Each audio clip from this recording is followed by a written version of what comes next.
Okay, that was a really, really good job by our defensive coaches, making an adjustment at halftime, and then our players taking the information from the locker room to the field to shut them down. And obviously we rushed the ball very well. They got after us pretty good in the second quarter, got us tired and ran the ball down our throat. We made the adjustments at halftime, came out and made plays, which was awesome by our defense and mainly our coaches for their adjustments. And then we were able to make some big plays. They were kind of in an all or nothing defense, basically, to a certain extent, playing a lot of press man. And so you're going to have some good plays, really good plays, and then some not so good plays.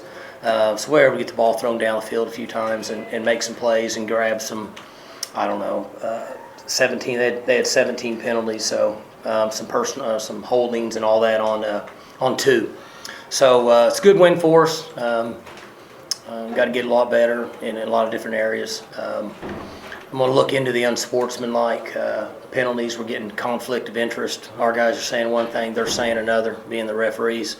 So I'm assuming the referees are right, but we'll find out what happened on those. Make sure we get those cleared up. Mike, on that defensive exchange, I guess, they come out for a field goal, call timeout, then they come out to go for it, you call timeout, and then you guys blitz on 4th down. Take us through the thought process there, what they were doing, what you were doing. My call. All on you, huh? I said blitz. You dialed up blitz? Mm-hmm. How often do you get involved in defensive calls like that? About twice a game. Oh, really? What was the other time? I don't remember. It's been so long. How did that unfold, though, from your perspective? Like, they were going to do something, and you were okay with them kicking a field goal, and you know what I mean? What were your Well, the kicker wasn't on the field, I guess, unless they Right. were trying to trick us with running him out and faking it or something.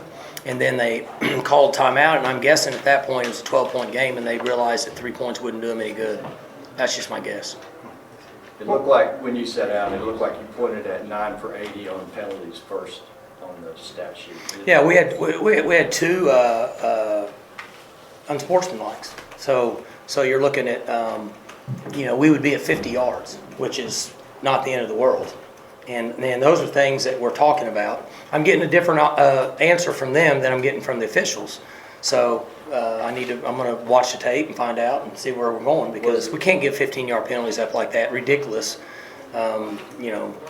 Bumping into a guy running off the field and we get a flag. I mean, Is that what was alleged on the 3rd down, when you got the 3rd down stop and you got the 15-yard flag after the play? Is that some what kind was- of verbal communication. Somebody said something to somebody and didn't like it. They flagged us about 20 seconds after the play.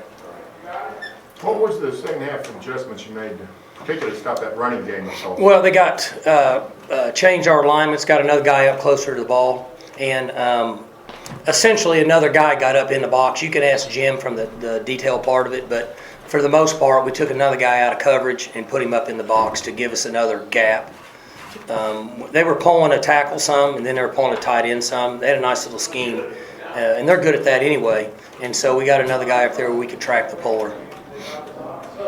In a sense, is this the best case? Well, not a best case scenario, but I mean, it's a positive because you get a win on the road with 17,000 of your people in the bleachers, but you have a million teachable moments in the game before you go to Texas.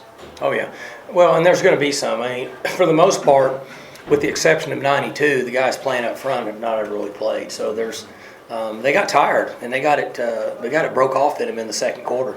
But then Jim made adjustments and we came out and they were better in the second half, a lot better. Mike, the first thing you said when you sat down here is credit to the defensive coaches. Mm-hmm. Did you see something out of your staff tonight? Did you see something out of your team defensively that maybe can carry you a little bit into Big 12 play? Well, as I said, everybody saw what happened in the second quarter. We couldn't stop them. And they came in and made 2 adjustments and got the information to the players. Players understood it, took it on the field, and they were able to execute. That's coaching. That hasn't And so necessarily. I chew on those guys enough, so when they make adjustments like that and it gets carried over, then I like to be able to give them credit. And that's what I told them and told the team. I mean, there's no beating them around the bush. And there's enough times that I chew on them about stuff. And so they did a hell of a job today making adjustments and getting it done in 13 or 14 minutes. How tough is that, or how common is that? It's hard. You've talked about game plan, you can't break away too much. It's hard to do. It is for us, so I don't know about anybody else, but you practice certain things all week. So you can't just all of a sudden change on Saturdays. And they made adjustments within our system that we had. Luckily, we had them in our system that we could go to, but we didn't practice them much. But they got it done, so they deserve the credit. Did a nice job. Mike, this was obviously an emotional week for your team, your program, your school, with the passing of T. Boone Pickens. How did you all sort of use that to sort of help add more intensity? Let's win one for T. Boone, that kind of? I don't, I've never done that ever. I mean, we just we believe in the meetings and the practice that day. Everybody has a lot of respect and loyalty for Mr. Pickens, but yeah, I've just never been big on that myself. Let's go practice and let's go play the game. When your second quarter was not what you wanted, were you concerned at all that you were seeing kind of a replay of what you saw at K-State last year and Baylor last year? And did you kind of address that during the I did not address those specific situations, but I was sure hoping we could stop the run, because with Phil, that's what they want to do anyway. And they were doing exactly what they wanted to do. They were controlling the clock and rushing the ball and playing fast, and they had us tired. And so at halftime, everybody in this room knew we got to stop the run. But that doesn't mean you can always do it. But they made nice adjustments. Can you talk about the game Chuba had and how that played off of what they were doing with Wallace? Yeah, a lot of what I call high-risk defense, a lot of man coverage, and so you rush the ball and there's nobody there for run support. That's what happens. He's a strong back. So far, he plays good. He plays fast. He's breaking tackles, which is good, and kind of a high risk. Sometimes they stuff you and you don't go anywhere, and otherwise you get big plays. I don't know how many plays we had over 20 yards today. I'm going to guess quite a few. So he did a nice job of running through some tackles. What did you think of Spencer play? I thought he played okay. He got flustered in the second quarter a little bit, and I had to calm him down. Very competitive. Wanted to do a couple things different, and we really couldn't do it based on what they were doing. And we got him calmed down. Then he was good. They were bringing the house splits, and then the next time they did it, he saw it and he took off outside and ran for a touchdown. That's what he should do. And so, he kind of learned and settled down, and he got frustrated, then he settled down again, then he kind of finished good. So that bootleg was just a reaction off of something he had seen earlier? Well, they house blitzed him a couple times, and we weren't successful. So he saw it the next time, and there's nobody home, so he just took off running around the edge on his own. Coach, your comment on the impact and legacy that Mr. Pickens has left on this university? Well, I put out stuff on social media. We could talk all day about what he's done, and it's sad.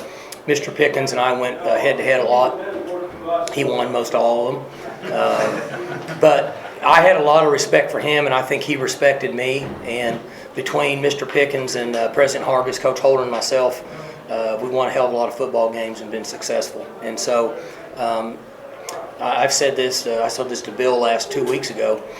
He's been his own boss for 70 years. And I've been mine for 15, and so sometimes you have confrontation.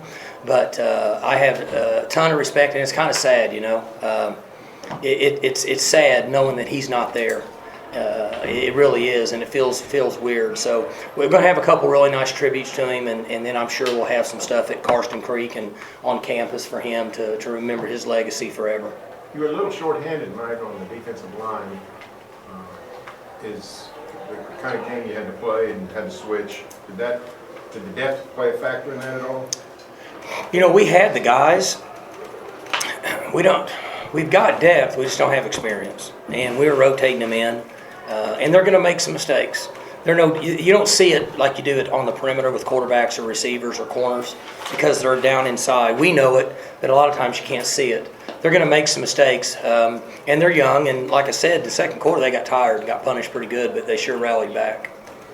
Well, going back to those comments you said about Spencer Sanders, kind of working through those frustrations, how beneficial is that for him later on down the line to have a game like today where he had to work through that? All of those things are going to be. That's just part of playing quarterback at this level. Mason used to do it.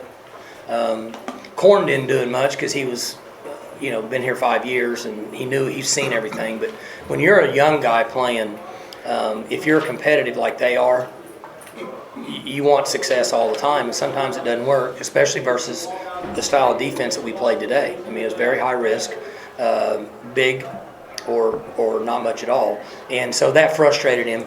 But he calmed down, and those things will help him as we go along. Won't be the last time. I mean, he wants to win. He wants to be good, so he'll get frustrated. But he calmed down really well and didn't lose his thought process, in my opinion. So he'll get better as we go along. You've been through that kind of thing before as a quarterback coach. You ever feel tempted to say, get Drew ready or anything like that? Get the next guy ready, whoever it might be? Not when he's frustrated with success, not frustrated in a negative way. So you let him go and put him back out there.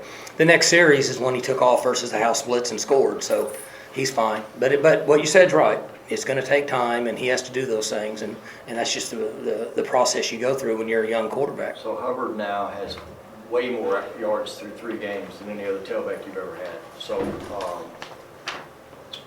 I mean, do you have to see him perform at that level at Texas, at Ames, before you'll put him in the elite category, or is he kind of already there? I mean, time will tell, right? It's going to work itself out. I need him to keep doing what he's doing. We need to keep him healthy. But we like what he's doing. I mean, he's doing a good job, and he's learning too. He's only played in 7 games. I mean, just when you think about that, that's only 7 games for him. So, and he was in Canada before that. So he didn't even get the experience of what kids that play high school football, in the South, in this part of the country. So. We'll see where he's at. Time will tell. Aren't he and Wallace, though, kind of rare in that they're both really consistent with big plays, but they're really good on average plays too, if that makes any sense at all? 4 yards. Yeah, they're good players. I mean, they're both guys that have the capability of making a big play at any time. They're both guys that need a couple more years of experience in college. Have you gotten to a point with Hubbard, with Tylen, though, where like the catch, where he made a play on the ball in the end zone and it got knocked out? Are you at a point with him where you just surprises you when he doesn't finish it like that? When you talking about down here? When he had it in the corner to your left. Yeah, down here where he dropped it. What about it? Just the fact that he wasn't able to finish it. You know what? It happens sometimes. He gets grabbed, pulled, yanked, pushed, and sometimes on a guy like him, we used to see that with the other guys that we had. And sometimes they call just so many of them, and some of them they're like, hey, I can't keep calling this. So it's hard on them. But we expect him to make every play every time. It's not possible. But he's a threat, and he's going to draw a crowd, and that's beneficial to our offense. So do you think that's going to be a trend, though, with him this year, that some teams would rather just tackle him and take the 15 than watch him? Yeah, so he has 5 catches for 118 yards. How many holdings and stuff do he have? 4? I think so. So there's 60 yards. So there's 100, my math's average, but 178.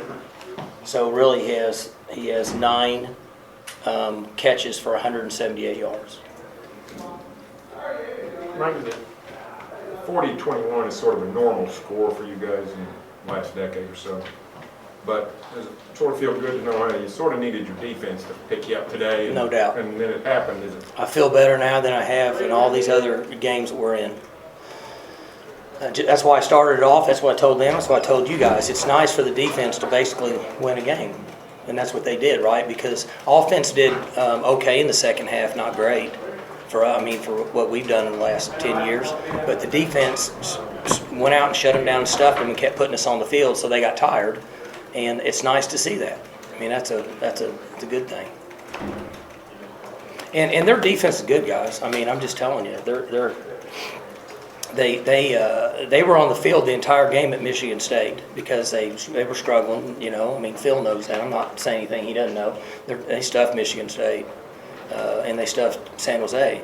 I'm not saying that they're going to win the Super Bowl. I'm just saying that their defense is pretty dang good now. They're well coached and they're mature and they know what they're doing and they play hard. They're going to have a good year defensively, in my opinion. Mike, how do you feel about your team going to Austin next week?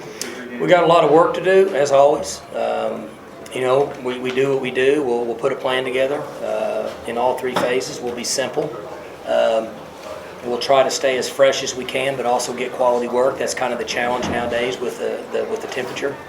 You don't want to play anywhere with when your legs are fatigued and you're dehydrated. So we want to get as much work done as we can, but then also we need to be fresh and go play and have fun.